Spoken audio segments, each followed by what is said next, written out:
Great. Hello, everyone. Hope you're having a great Sunday, great weekend. And I'm just going to wait a couple more minutes here to allow everyone to join us.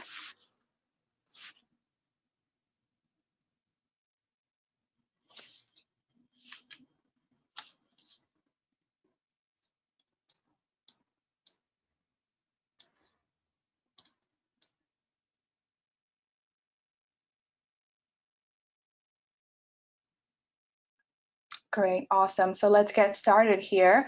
I'm Sylvia Blount, and I'm an instructor at the American Institute of Finance, and I'm an investment banker and securities license Series 79 and 63. And so I've been through what I'm about to discuss today. So I've been through the securities licensing exams. So hopefully I can give you good insights on the Series 7 today. Great.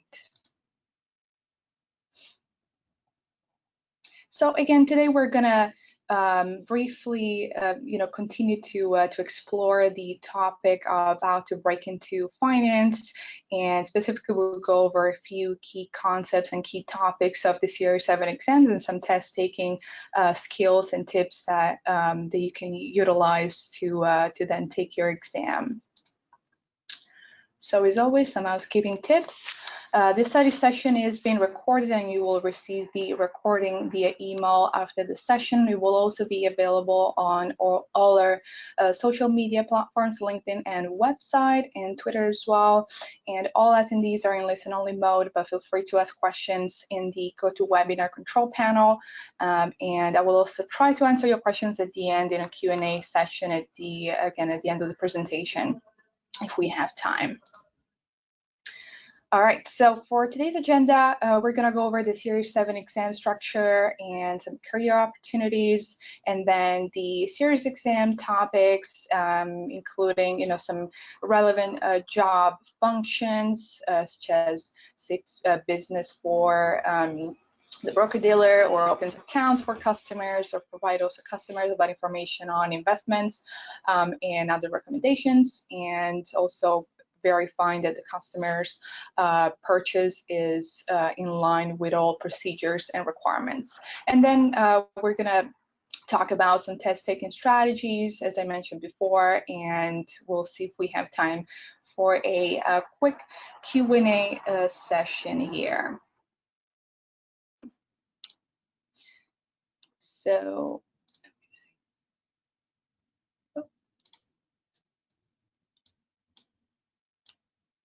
all right, great.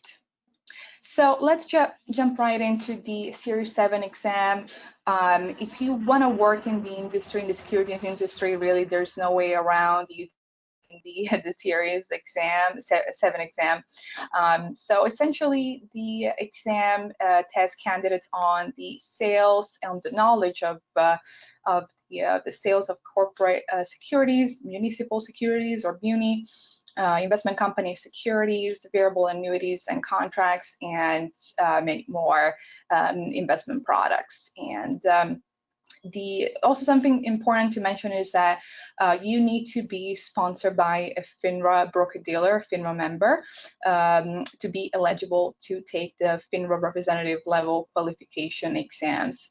So I know that we discussed this a bit on the last session that we had on the Series 79. It's the same thing for the Series 7. And you also need to pass your SIE exam, or Securities Industry Essentials exam, and the Series 7 exam to obtain the General Securities Representative registration. The passing score is 72%. Which I believe it's 90 questions out of the 125 questions. The exam, in this case, is a bit longer compared to the Series 79 that we discussed last time. So it will take 3 hours and 45 minutes. The number of questions, again, 125 plus 10 ungraded questions, for a total of 135 35 questions. So the 10 kind of extra questions, you will not know those questions, the ungraded questions within the exam, but FINRA essentially uses those questions to kind of test topics and see how people perform before officially introducing them in the large pool of questions that candidates find in their exams. In terms of the recommended study time, I typically suggest to spend at least 80 to 100 hours. And if you're working full-time, that translates into 3 to 5 weeks. The questions to complete, you should consider completing 1,000 questions and also one assessment exam, which is 125 questions with most exam providers, and then 20 short online practice exams for a total of 600 questions, 30 questions each. Then most providers have either, they call it diagnostic or green light exams, and I suggest you take, if you can, 3 of those, so for 135 each, and then one benchmark exam, which is typically the one that you take shortly before you take the actual exam, and again, it's 135 questions, and most providers have that online.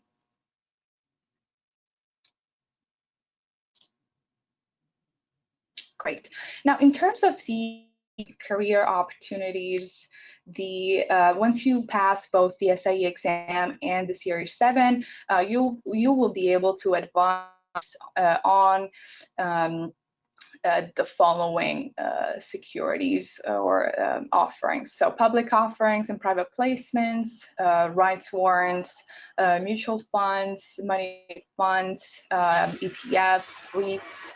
So a lot of securities. I would say most securities, because the Series 7 is obviously one of the most popular and most comprehensive series exam that you could take. You could also advise them or facilitate options, the sale of options, government securities, repos, direct participation programs or DPPs. Also, you can operate in venture capital, and then sale of municipal securities, and also work in hedge funds. So there are a lot of different career opportunities that that the Series 7 will give you. So moving on to the exam topics, as I mentioned earlier, the Series 7 exam is a little bit different compared to also what it was before, the new top-off exam structure, and along with the SIE.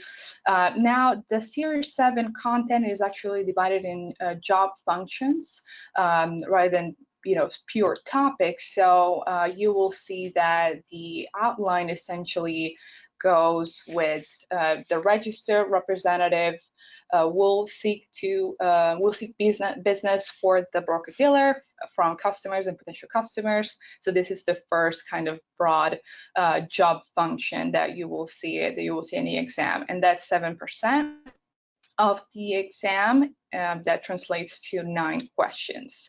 So an example of some of the content that you will see in this section is retail and institutional communication, so knowledge on how to communicate with retail clients or institutional clients, and then securities products communication, for example, research report, securities registration. That's obviously a very important topic in the Series 7.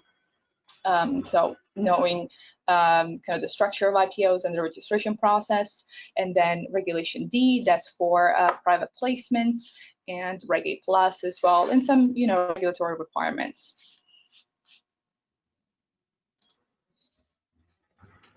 Great.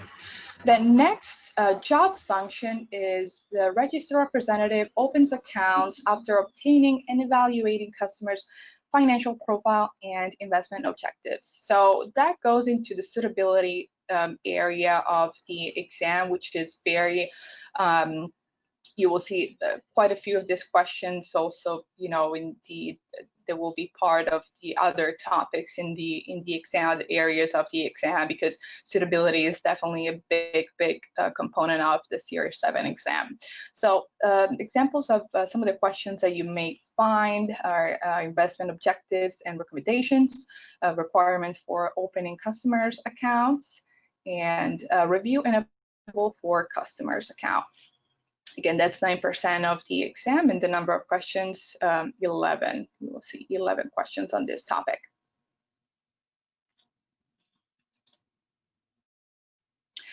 Great. The third topic, that's the biggest topic of the exam. So that's going to be 73% of the exam, and that's registered representative provides customers with information about investments, makes recommendations, transfer assets, and maintains appropriate records. And that's going to be 91 questions. So that's definitely a big topic, and that should be probably obviously the area of the exam that you should focus the most. And that the content includes portfolio analysis, portfolio theory, so consideration on alpha and beta, CAPM, or capitalized asset pricing model, fundamental analysis of financial statements, so understanding how the income statement works with the other statement, the balance sheet and cash flow statements. So really understanding how that works, from the top line, from revenue all the way down to the bottom with net income, etc., and dividend payments as well. And then principal tools to measure financial health, and that includes measures or metrics on liquidity, efficient use of the assets, profitability, and EPS, and a few others, but those I would say are the main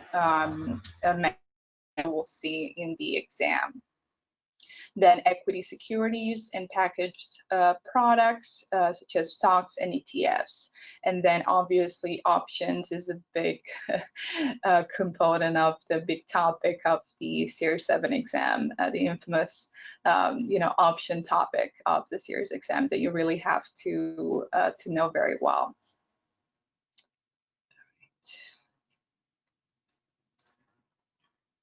Then the fourth and final exam topic or job function is the registered representative obtains and verifies customers' purchase and sales instructions and agreements, processes, completes and confirms transactions. So that's not a large part of the topic of, within the exam, so just 11%. That translates to 14 questions in the exam. Some of the content that you will see in this area is trade execution activities, the type of orders, all or none, fill or kill, and many others. Short sale requirements, for example, arbitrage, market making activities. That's also a topic that I always like to emphasize. You will find some kind of could be challenging questions on market making. In their requirements, obviously, and along with short sale. Short sale is also it's a highly tested topic within the Series 7 exam. Then you will also see addressing customer complaints and how to handle margin accounts.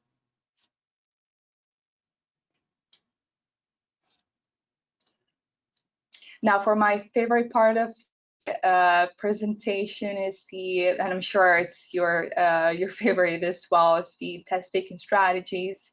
So how do you actually tackle questions? So and also which topic should you focus on? So that's obviously a question that I get all the time, and I always start by saying that the first thing that you should keep in mind during while you take the exam is to guess quickly, and also while you prepare for the exam, while you do your practice questions and exams. So guess quickly, so don't spend more than a minute per question on average, and remember that the exam clock keeps ticking if you take a break.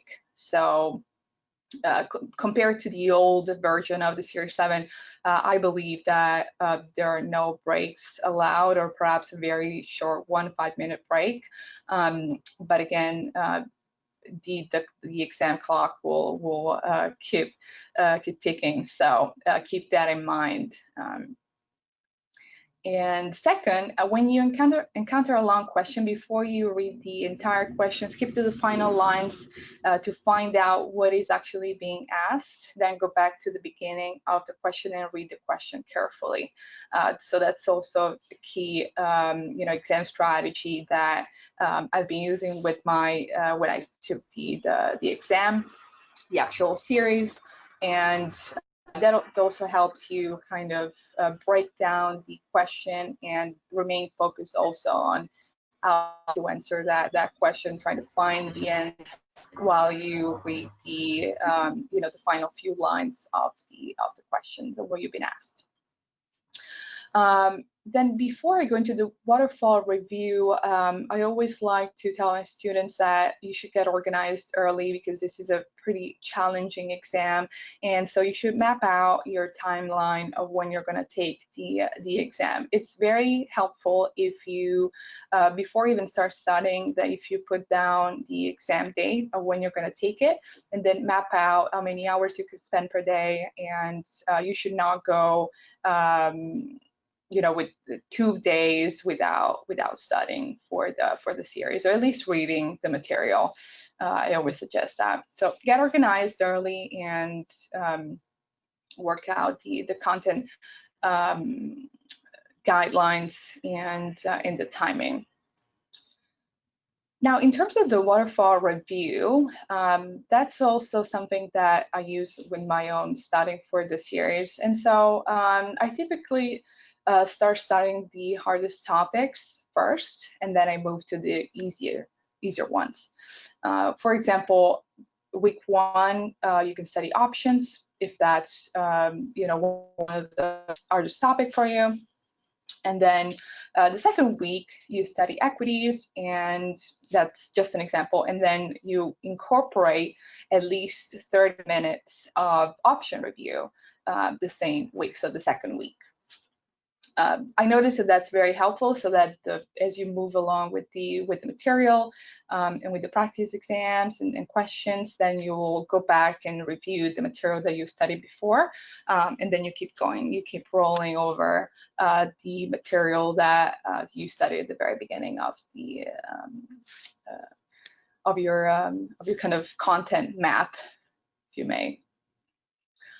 And then finally, take at least 5 short online practice exams, so 30 questions each, as I mentioned also before. I noticed that that's very helpful to take some short exams, because sometimes it could be very tiring and cumbersome to take the full practice exam of 125 questions. So I always suggest to take those online practice exams that focus on options, margin accounts, and suitability. Again, suitability is it's a big component of the Series 7 exam. And yeah, those were my test taking strategies, and I hope that was helpful. Now I want to turn things over to you guys and take some time for question. As a reminder, you can type your questions into the question control panel. There is a section for so you can type your questions, and let's see. Looks like we have a few questions here. All right. So Sam asks, I feel like a lot of people are failing the exam. Why is that the case in your opinion?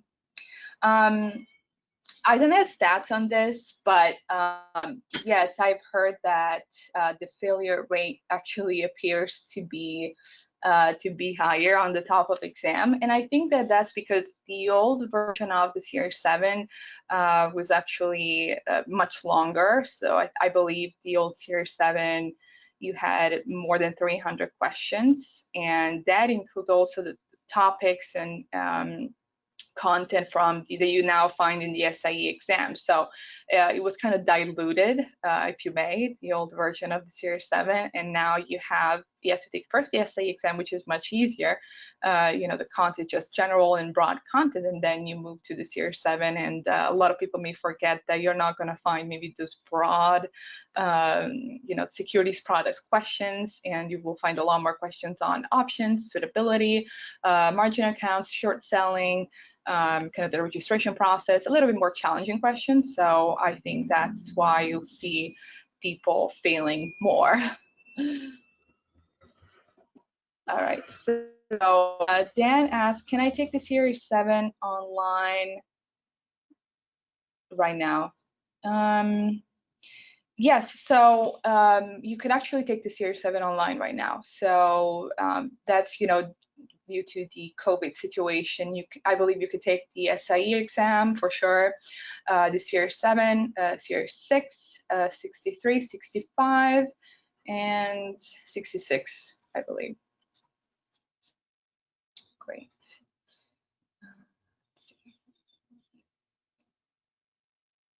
Next, Michael asks, I failed the Series 7. Should I take a break before start studying for my next try? Yeah, you should definitely take a few days off and then get back to the books. And I always suggest that the longer you wait, the more you'll forget. So I suggest that, yes, you could take maybe a week off and then go back to studying, because it will be a year for you to kind of keep yourself in that studying mindset, rather than taking, 3 months break and then you have to go back and study all that material again. So I suggest that you take it as soon as possible after you fail the exam. I think that there is a waiting period of 30 days before you can actually take it again. And during that time, try to think about and jot down all the questions and kind of topics that you saw in the exam, and then go back with your study material and see the areas that you should improve on.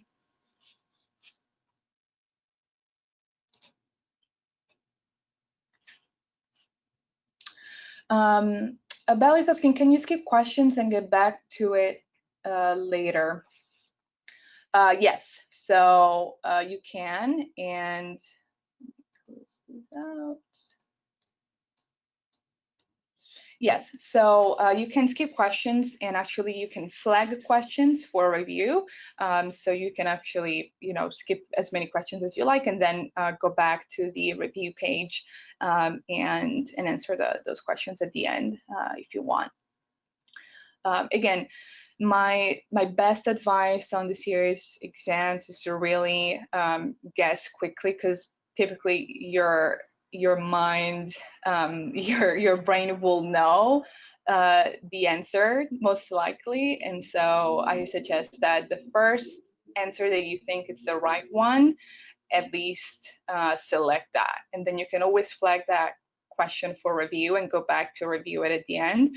But I said that's what really made me I finished my exam, I believe 40 minutes before the actual what is the actual time of the time frame of the exam. And yeah, just because I really guessed quickly with the first answer that came to mind, and that was helpful for me. Great. John asked, how much should I be scoring before taking the test? I recommend that you do not take the test until you score at least 80% and above. And I suggest that you try different study material from different providers, and that will certainly give you the flexibility, or more flexibility, when you're taking the actual exams, because obviously FINRA's language is different compared to all exam providers out there, as for all exams, including the CFA, etc. So I always suggest that you use different materials. And actually, by the way, I know that I got this question from some students that they were asking if FINRA provides a practice exam for the Series 7, because they actually provide a practice exam for the SIE exam on their website. You could check out if you haven't taken the SIE yet. But yeah, FINRA does not provide the Series 7 practice exam on their website. But the Series 7 is so I would say common for a lot of people to take, because you could really do a lot with it, as I mentioned before. So there's a lot of study material out there and a lot of different providers. We work with Solomon Exam Prep.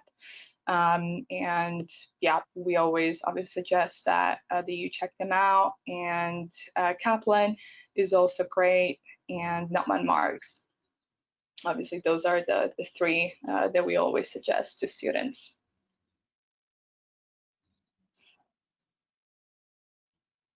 Great. Let's see.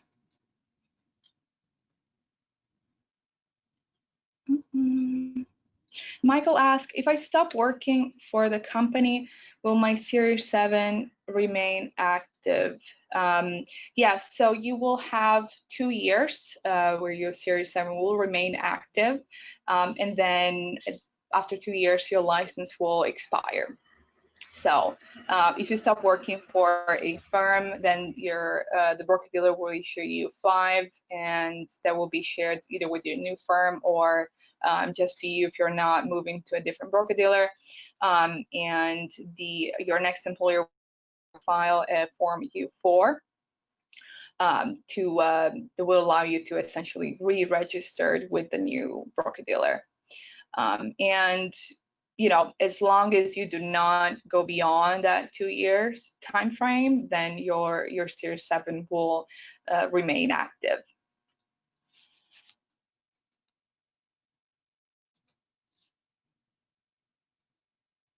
Let's see.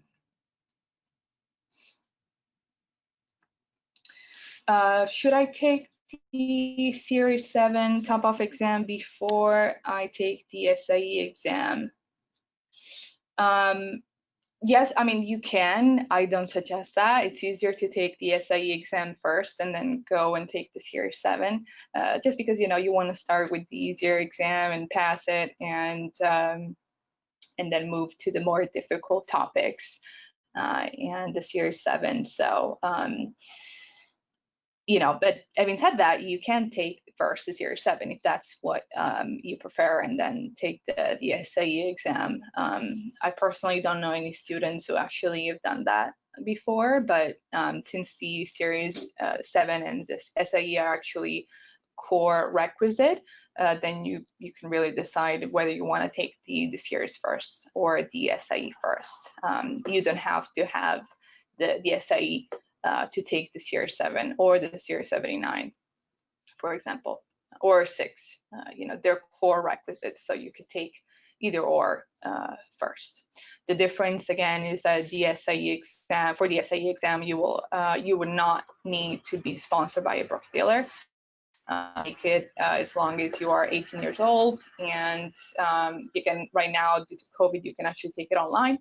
While with the Series 7, you need to be, again, sponsored by a broker-dealer, FINRA registered broker-dealer, for you to take the exam. And in most firms, I think I mentioned it last time during the Series 79 review, that typically investment banks, they give you about 3 months for you to pass the exam, and if you don't pass it the first try, unfortunately you cannot continue to work for that bank. That's how it usually works. Well, great. So that was the last question, I believe. Great. So, and that concludes our study session for the day. And again, the session recording will be available shortly via email and on all social media. And you can also, if you have any additional questions, you can email us at info@americanif.com. And thanks again for joining me today, and I'll see you next time.